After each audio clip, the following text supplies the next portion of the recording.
Sofla.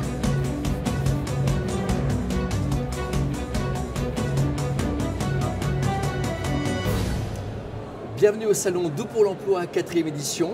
Willy Cadet, bonjour. Bonjour. Vous êtes directeur général de la Fédération départementale des associations ADMR du Doubs. Cette année, un espace d'ailleurs est dédié pour les travailleurs sociaux ici et aide à domicile sur le salon. C'est un secteur qui recrute, vous confirmez? Oui, c'est un secteur qui recrute. Dans le Doubs, à l'ADMR, on a besoin aujourd'hui de 70 équivalents temps plein qui nous manquent pour assurer les prestations. Et ça sur tout le département, géographiquement réparti. Et notamment sur le secteur du Haut-Doubs qui borde la frontière suisse, sur lequel on a des difficultés de recrutement plus aiguës.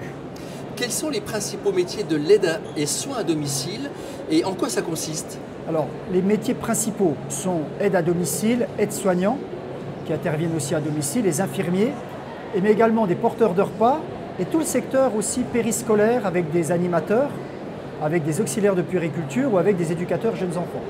Ça représente combien d'employés sur le département? Alors entre 800 et 1000 employés selon si on comptabilise les CDD qui sont nombreux chez nous également.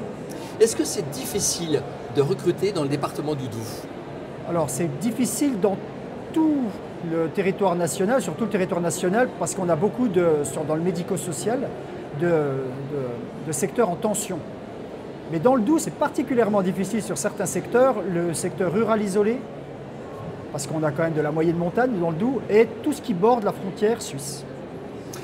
Quels sont justement ces métiers et qu'est-ce que vous faites pour qu'ils soient plus attractifs?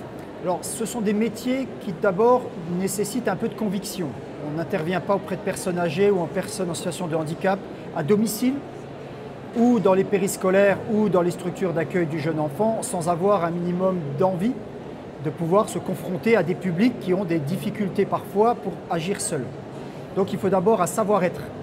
Donc nous, on travaille beaucoup sur de la formation, parce qu'on peut avoir une appétence pour le secteur, mais pas forcément avoir les qualifications ou avoir peur, peut-être appréhender parfois de découvrir le métier. Donc on a tout un processus d'intégration qui invite à découvrir le métier sans forcément s'engager, avec notamment des dispositifs Pôle emploi, France Travail maintenant, qui permettent de s'essayer un métier pendant une semaine, 15 jours, un mois, pour voir si finalement on est fait pour ça.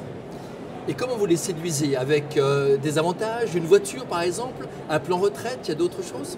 Alors, on a tout d'abord dans le secteur de l'aide à domicile la convention collective la plus avantageuse.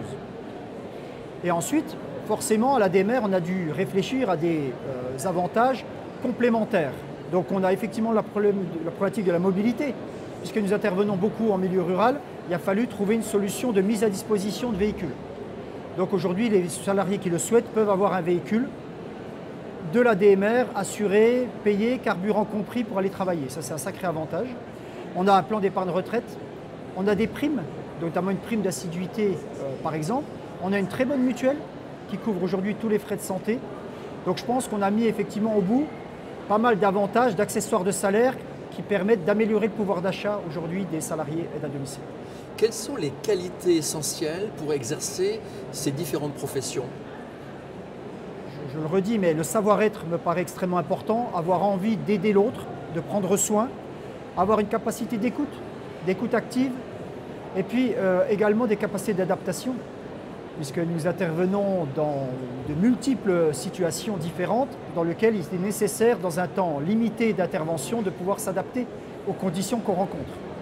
Vous parlez des conditions, justement, on parle souvent des conditions de travail qui sont difficiles dans ce secteur. Ce sont des métiers avec des formations nécessaires, voire obligatoires. Il y a des diplômes spécifiques, j'imagine. Hein. Oui, alors à la fois il y a des diplômes d'État, d'accompagnant éducatif et social, qui sont reconnus, mais on a aussi à côté de ça des formations qui sont plus qualifiantes. C'est-à-dire on va par exemple travailler sur les publics, former les aides à domicile pour accompagner les publics en perte de capacité cognitive. Parce qu'elles vont être confrontées à des publics qui souffrent d'Alzheimer. Ça peut être une vraie difficulté quand on ne connaît pas ces publics et la façon d'intervenir. Donc c'est ce genre de formation qu'on met en place. Qu'est-ce que vous attendez de ce salon Doux pour l'emploi? Tout d'abord de parler de l'aide à domicile et du secteur globalement du médico-social, rencontrer des personnes qui ont envie de découvrir ce métier et puis de voir avec eux quel parcours on pourrait leur proposer chez nous pour intégrer tout doucement une ou l'autre des spécialités. Willy Cadet, je vous remercie. Merci à vous.